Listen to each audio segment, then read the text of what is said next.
오늘 우리에게 주시는 하나님 말씀은 요한복음 3장 1절에서부터 5절까지 말씀입니다. 그런데 바리새인 중에 니고데모라 하는 사람이 있으니 유대인의 지도자라. 그가 밤에 예수께 와서 이르되 랍비, 우리가 당신은 하나님께로부터 오신 선생인 줄 아나이다. 하나님이 함께 하시지 아니하시면 당신의 행하시는 이 표적을 아무도 할 수 없음이니이다. 예수께서 대답하여 이르시되 진실로 진실로 내게 이르노니 사람이 거듭나지 아니하면 하나님의 나라를 볼 수 없느니라. 니고데모가 이르되 사람이 늙으면 어떻게 날 수 있사옵나이까? 두 번째 모태에 들어갔다가 날 수 있사옵나이까? 예수께서 대답하시되 진실로 진실로 내게 이르노니 사람이 물과 성령으로 나지 아니하면 하나님 나라에 들어갈 수 없느니라. 아멘. 당신은 가슴이 뜨거운 그리스도인입니까? 라는 제목으로 말씀을 드리려고 합니다. 히브리어로 수보라는 단어가 있습니다. 하나님을 등지고 가다가 180도 돌아서 다시 하나님께로 돌이키는 것, 이것을 수보라고 합니다. 회심이죠. 회심은 마음을 돌이키는 것입니다. 과거의 잘못된 삶의 방향을 고치는 것. 마음의 신앙의 눈을 뜨는 것. 이것을 우리는 회심이라고 그럽니다.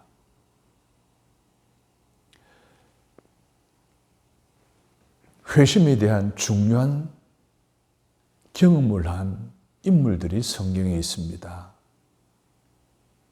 구약에는 대표적인 인물이 다윗이죠. 나단 선지자의 책망을 듣고 곧바로 회개하는 다윗. 그래서 그는 하나님 원하시는 왕으로 살아가게 되고 결국 하나님의 마음에 합한 자로 남게 됩니다. 뿐만 아니라 그의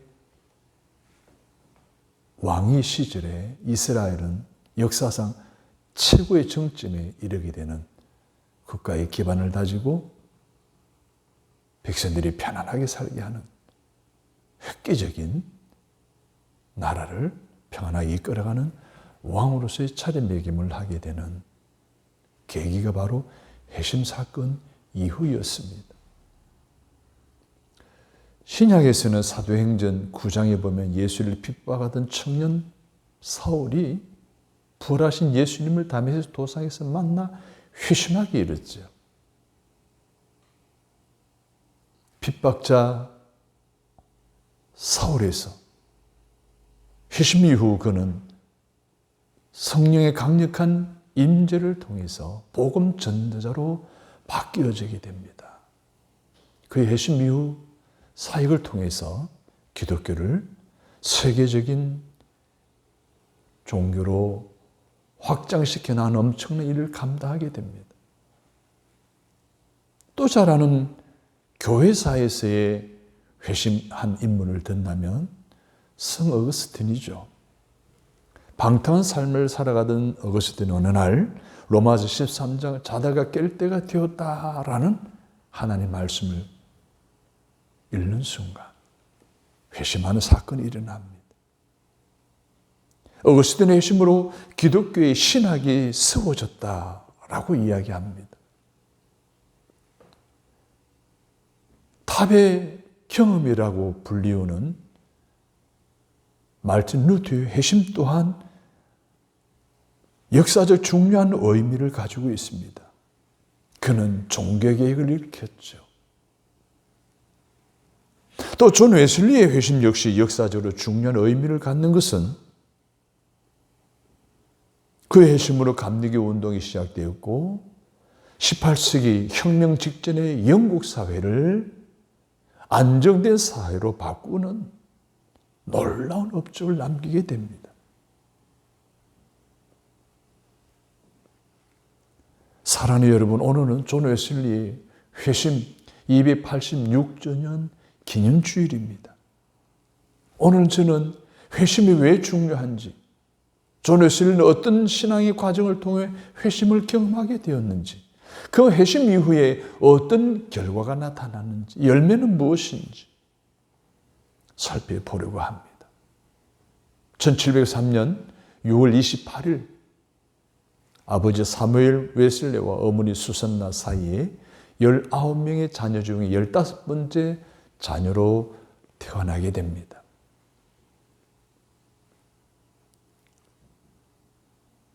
어린 시절 차트하우스와 옥스퍼드 크라이스트 처치 대학에서 자라나게 되고 공부하게 되죠.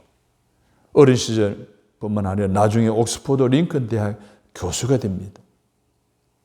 흔히 학자들은 존 웨슬리 회심을 두 번의 회심을 경험했다라고 말하는데 그 첫 번째로는 종교적인 회심입니다.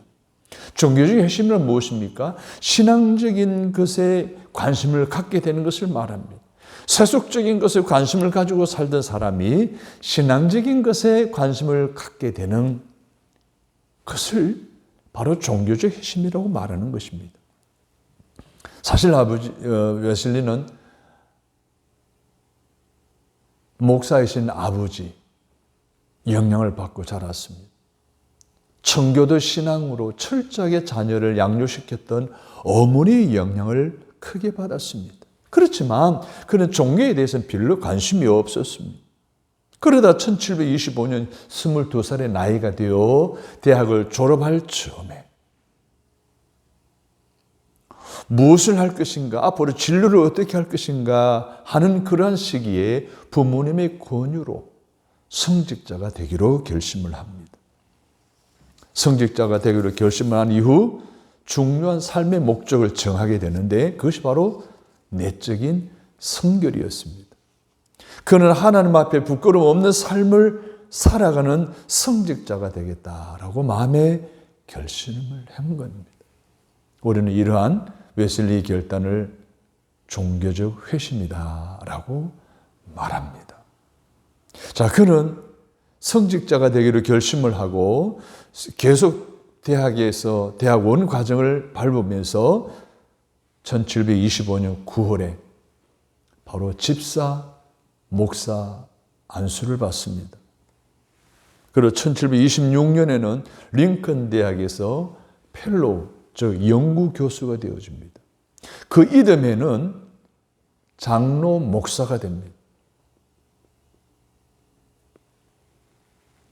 특히 이 시기에 그는 신비주의 영성가들의 책을 탐독하게 되었는데 그래서 큰 영향을 받았습니다. 토마스 아 캠피스의 그리스도를 본받아, 윌리엄 로우의 그리스도의 완전, 그리고 제레미 테일러의 거룩한 삶과 죽음, 이 책을 읽으면서 그들에게 영향을 받은 그는 아침마다 말씀과 기도, 매주일 성찬을 받고 그리고 말과 행동에 죄를 짓지 않으려고 노력했습니다. 오직 하나님께만 자신을 드리려고 하는 순수한 마음으로 신앙생활을 하려고 노력했던 것입니다. 그리고 1729년부터는 동생 찰스 웨슬리와 그리고 윌리엄 몰간, 로버트 크그와 함께 홀리클럽 운동을 시작했습니다. 이 홀리클럽은 내적 성결과 거룩한 삶을 위해 연습하고 훈련하는 모임이었습니다. 나중에 유명한 설교가 조지 히트필드도 참여하게 되는데 이 홀리클럽에 30-40명의 회원이 참여해서 모여서 성경 읽고 고전 읽고 또 함께 기도하고 찬양하고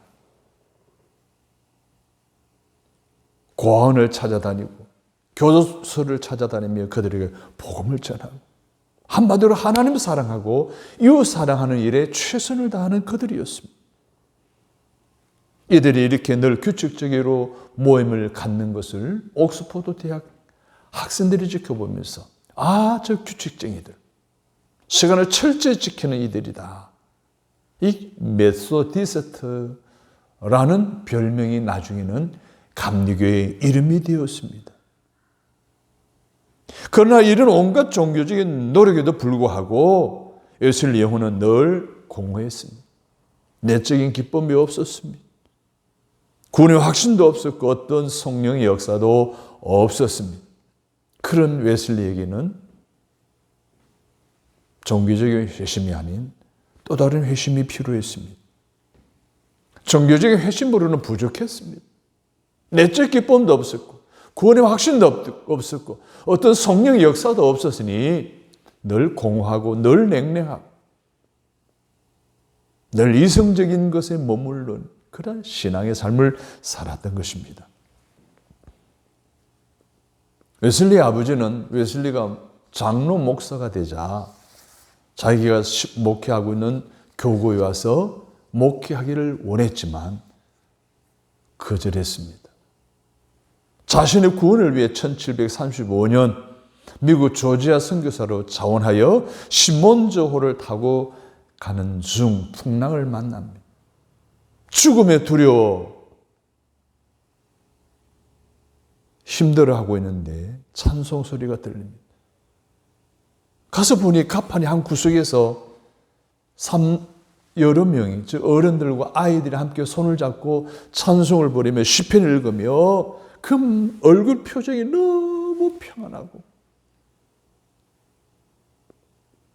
너무 안전한 모습을 봅니다. 그런 기도가 끝난 그리고 풍랑이 지나간 다음에 당신은 무섭지 않았느냐라고 물었을 때 자기들은 하나도 무섭지 않았다는 거예요. 그 이야기를 듣는 순간 자기는 너무 부끄러운 거예요. 아이들까지도 그 죽음의 위협 속에서도 찬송하고 시편을 읽고 하는 그런 모습에 자기는 두려웠던 고통스러웠던 모습이 너무 부끄러웠던 겁니다. 그들이 누구입니까? 바로 모라비안 교도였습니다. 모라비안 교도들은 루터교 출신으로 오직 예수 그리스도에게만 자신의 삶을 드리기로 한 독일의 경건주의자들이었습니다. 미국에 도착하는 며칠 후 당시 총독 오글도르프의 소개로 모라비안에서 파송된 미국 선교의 책임자인 스판겐베르그를 만나게 됩니다. 웨슬리는 그에게 앞으로 이 미국 조지아의 인디언들을 선교하기 위해서 어떻게 하면 좋겠냐고 조언을 구했을 때에 오히려 스판겐베르그는 웨슬리에게 이렇게 물었습니다. 웨슬리, 당신은 당신의 마음속에 구원의 증거를 가지고 있습니까? 하나님의 영이 당신의 영에 당신의 하나님의 자녀라고 증거하겠습니까? 그때 웨슬리는 대답합니다. 주저하죠. 명쾌하게 대답을 못합니다. 그때 다시 묻습니다. 당신 예수 그리스도 아십니까? 네, 그분은 나를 위해 십자가에 죽은 걸로 알고 있습니다. 아니, 그분이 당신을 구원하신 것을 아십니까? 그때 웨슬리는 그분이 나를 위해 죽었기를 바랍니다. 어정쩡하게 대답합니다. 그날 밤에 그의 일기에 그는 이렇게 기록합니다. 확신이 없는 빈말이었다. 이 에피소드는 이 웨슬리에게 엄청난 충격을 주었어요. 웨슬리의 깊은 마음으로부터 그 당시 이후로 구원의 믿음에 대한 갈망이 불타오르게 되었습니다. 그러나 웨슬리 2년 동안의 조지아주의 인디안 선교는 실패하고 도망가다시피 영국으로 돌아옵니다. 영국으로 돌아오는 배에서도 똑같은 경험을 합니다. 여전히 그는 죽음의 공포에 떨면서 이렇게 외쳤습니다. 나는 인디언들을 구원하기 위하여 아메리카로 갔다. 그러나 나를 구원할 분은 누구인가? 이 불신앙의 악한 마음에서 나를 건져줄 분은 누구인가? 영국으로 돌아온 그는 하나님의 섭리 가운데 모라비안 지도자인 피터 멜러를 만나게 됩니다. 피터 멜러와의 만남의 웨슬리는 그야말로 하나님의 은혜였습니다. 1737년 2월 17일 빌러와 함께 옥스포드로 여행하면서 긴 대화를 나누게 되었는데 그는 빌러에게 구원받는 믿음을 어떻게 얻을 수 있느냐라고 물었을 때에 빌레가 이렇게 대답했습니다. 먼저 회개하고 그 믿음 얻기를 구해야 합니다. 그 믿음은 한순간에 주어지는 것으로서 하나님이 값없이 주시는 선물입니다. 그때 그 사람은 순간적으로 회심하게 되고 자신이 모든 죄로부터 용서받았다는 구원의 확신을 갖게 됩니다. 라고 말했습니다. 그때 이후 웨슬리는 자신에게는 이 구원받는 믿음이 없다는 것을 알게 되었고 곧바로 이렇게 고백합니다. 이제 나의 논쟁이 끝났다. 오 주여 믿음 없는 나를 도와주소서. 자, 지금까지 수많은 노력했지만 자기에게는 구원 얻는 믿음이 없다는 것을 알았습니다. 오늘 본문에 보십시오. 니고데모의 경우가 바로 웨슬리가 경험했던 것과 거의 동일합니다. 오늘 본문 내용을 보십시오. 밤중에 예수님을 찾아온 니고데모는 바리새인이었습니다. 유대의 지도자였습니다. 이스라엘의 선생이었습니다. 니고데모가 예수님에게 하나님 함께 하시지 않으면 당신에게 일어난 이 모든 표적이 이루어질 수 없다. 아무도 할 수 없다라고 끝냈을 때 예수님 뭐라 그럽니까? 야, 표적이 문제가 아니야. 거듭남이 문제야. 거듭나지 않으면 하늘나라에 갈 수 없다라고 말합니다. 종교적인 노력, 성경에 대한 지식, 교회의 직분, 선행, 그런 것으로는 천국에 들어갈 수 없다는 것입니다. 즉 니고데모가 아무리 유대인의 지도자라고 하고 랍비라 하더라도 물과 성령으로 거듭나지 않으면 천국에 갈 수 없다는 거예요. 성령으로 다시 나야 회심해야만 하나님 나라의 백성이 될 수 있다는 겁니다. 이천 웨슬리에게는 종교적인 회심에 머물러 있지 않고 따라서 합니다. 복음적인 회심. 복음적인 회심에 필요했던 것입니다. 즉 니고데모처럼 웨슬리도 회심이 필요했어요. 거듭나야 했어요. 여전히 구원 얻는 믿음이 없었던 그에게는 예수님이 나의 구세주이고 예수님께서 보혈의 피로 흘리심으로 내 죄가 사했고 내가 구원을 얻었다는 확신, 이 구원의 진리는 아직도 확신을 하지 못하고 있었습니다. 드디어 1738년 5월 24일 새벽 5시에 그는 성령 읽고 기도하였습니다. 오후에는 성 바울 성당에 가서 성가를 들으면서 위로를 받았습니다. 저녁에는 마음에 내키지 않았지만은 올드스케이 거리를 나가게 되었고 그곳에서 1년의 모래반 교도들이 모여 있었습니다. 한 사람이 일어나서 루터의 로마서 주석서를 읽을 때에 그 내용이 이랬습니다. 믿음은 우리 안에 계신 하나님의 역사이다. 하나님의 역사가 우리를 변화시키고 우리를 새롭게 탄생시킨다. 라는 내용이었습니다. 그날의 저녁 그의 일기에 보게 되면 이렇게 기록되어 있습니다. 나는 내 마음이 이상하게 뜨거워짐을 느꼈다. 나는 내가 그리스도를 신뢰하고 있다고 느꼈으며 구원을 위해 다만 그리스도만 믿고 있음과 주께서 내 죄를 아닌 내 죄까지도 다 거두어 가시고 나를 죄와 사망의 법에서 건져주셨다고 믿는 확신이 생겼다. 그래서 마음이 뜨거워졌다는 거예요. strongly warm이에요. 따뜻해졌다는 거죠. 여기 hot 또는 fire라고 사용하지 않았어요. 그래서 많은 사람이 뜨겁다는 표현은 잘못됐다라고 이야기를 하는데 여기서 말하는 warm이라고 하는 이 단어는 깊은 감동을 받았을 때, 마음에 깊이 깨달았을 때 표현하는 단어입니다. 우리나라 말로 표현하면 그 로마서 주석 서문을 들었을 때 가슴이 뭉클해졌다는 거예요. 가슴속에 구원의 확신과 죄사함의 확신이 들었다는 거예요. 할렐루야. 이것이 바로 존 웨슬리의 복음적인 회심의 본질이었습니다. 나의 죄가 사함받았다는 강한 확신, 예수의 피가 내 죄를 사했고 내가 하나님의 자녀가 되었다라고 하는 확신, 이것이 바로 신생, 뉴본, 거듭남의 처음이었습니다. 사랑하는 여러분, 웨슬리는 이렇게 마음이 뜨거워진 회심의 경험을 하게 되자 이 구원의 복음을 여전히 가슴이 냉랭한 사람들에게, 인생에 방황하는 사람들에게 선포하기를, 전하기를 갈망하는 마음이 있었습니다. 열심히 종교적인 노력을 하지만 구원의 확신이 없는 사람, 인생을 열심히 살아가지만 여전히 방황하는 심령에는 텅 빈 마음을 가지고 살아가는 사람들에게 자기가 경험한 이 회심의 체험, 구원의 확신, 거듭남의 확신을 갖도록 하기 위해서 복음을 전하고 싶은 마음이 뜨거웠던 거예요. 웨슬리는 회심한 지 5일째 되는 날 제임스 허턴의 집에서 신도의 모임을 갖고 있는 자리에서 이런 고백을 했습니다. 나는 5일 전에는 그리스도인이 아니었습니다. 이 말을 들은 사람들이 깜짝 놀란 거예요.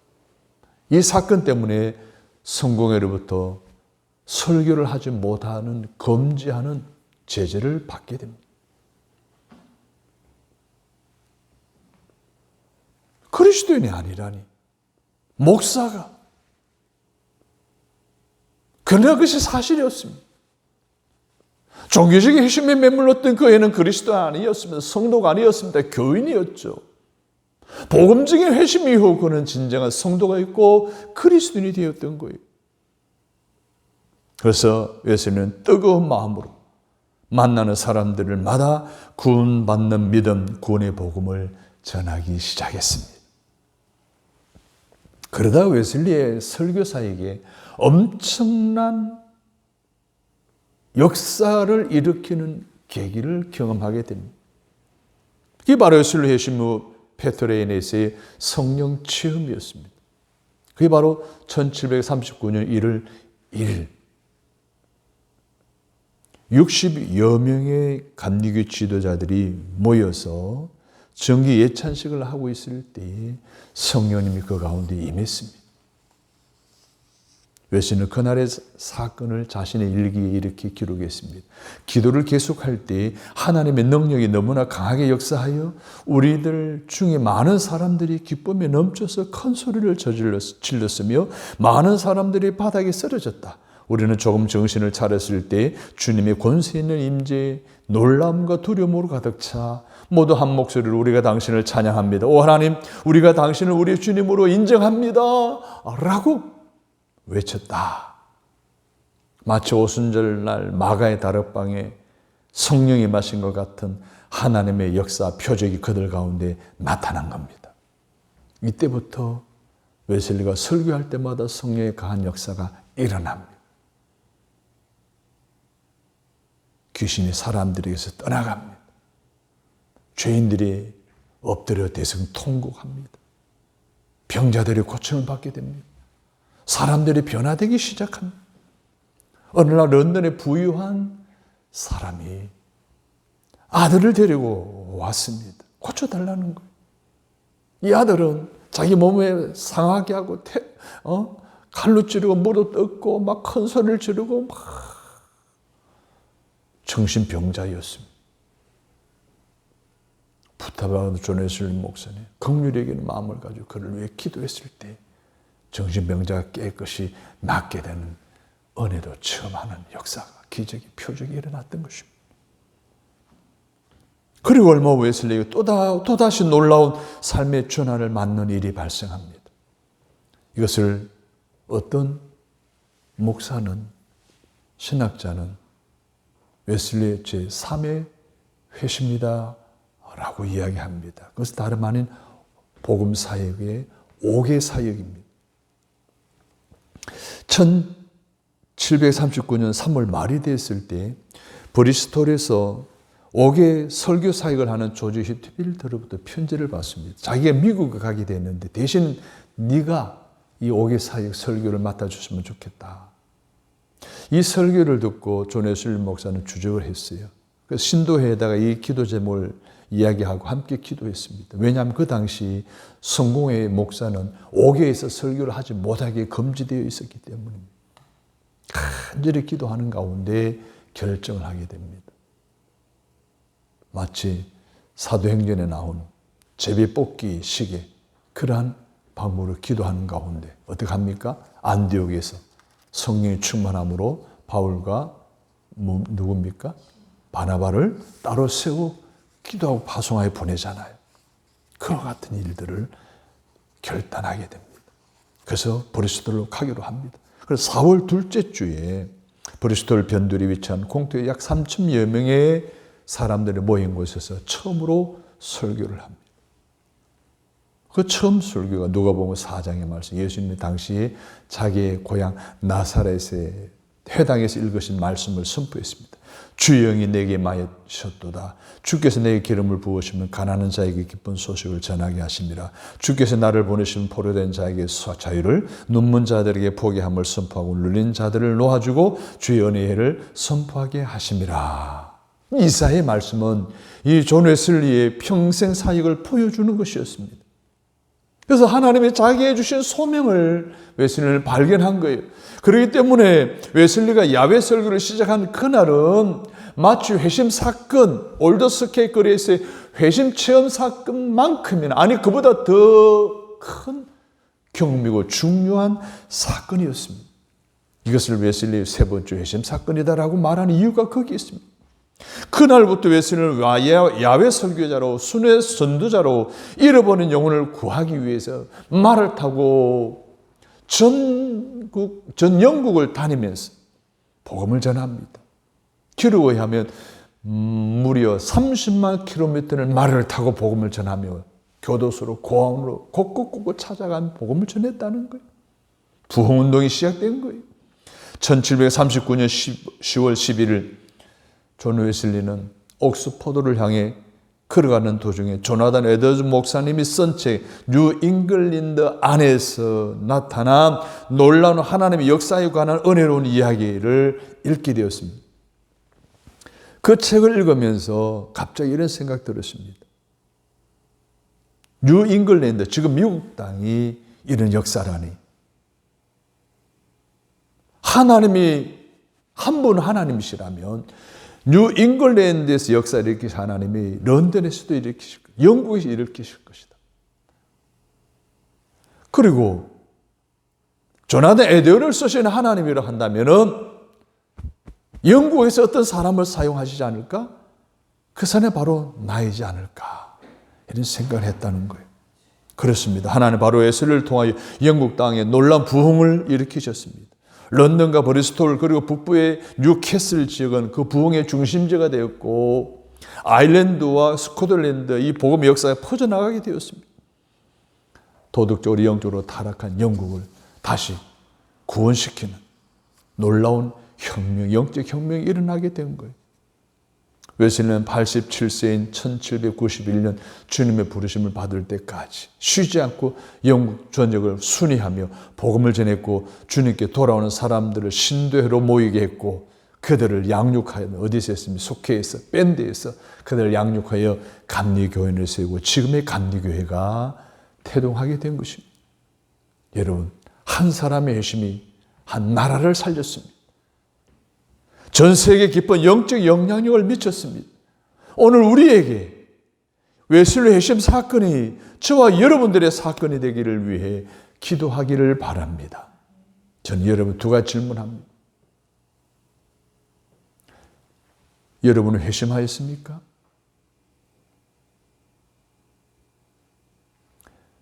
예수를 구세주로 확신합니까? 예수의 십자가의 피가 내 죄를 사했음을 믿고 내가 구원받았음을 확신합니까? 니고데모처럼 거듭나지 않으면, 회심 체험이 없으면, 성령의 강력한 기름 부으심이 없으면 천국에 갈 수 없다고 하셨습니다. 지금 당장 죽어도 하나님을 갈 수 있다고 확신하십니까? 두 번째로 여러분은 지금 가슴이 뜨거운 그리스도인입니까?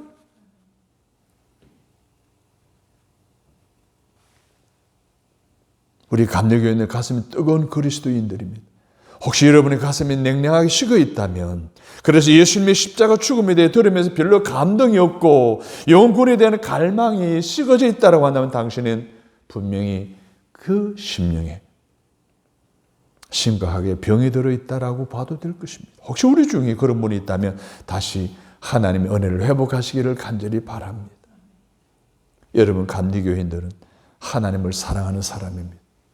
이웃을 사랑하는 사람입니다. 무엇보다도 세상의 주관의 영혼, 구원의 확신이 없이 방황하고 있는 그들을 향해 복음을 전해야 되는 불타는 열정을 가슴에 품은 사람들입니다. 저는 여러분들이 바로 그런 사람 되기를 주님의 이름으로 바랍니다. 우리 중에 사람을 두려워하지 않고 오직 하나님을 사랑하는 사람이 누구입니까? 우리 중에 예수님 한 번만으로 충분하다고 고백할 수 있는 사람은 누구입니까? 바로 당신입니까?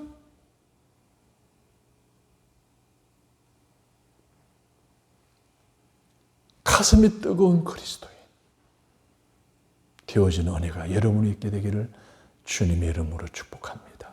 하나님 아버지, 가슴이 뜨거운 그리스도인이 되어 이 어두운 시대에 하나님의 쓰임받는 성도 되게 하여 주옵소서. 예수님의 이름으로 기도합니다. 아멘.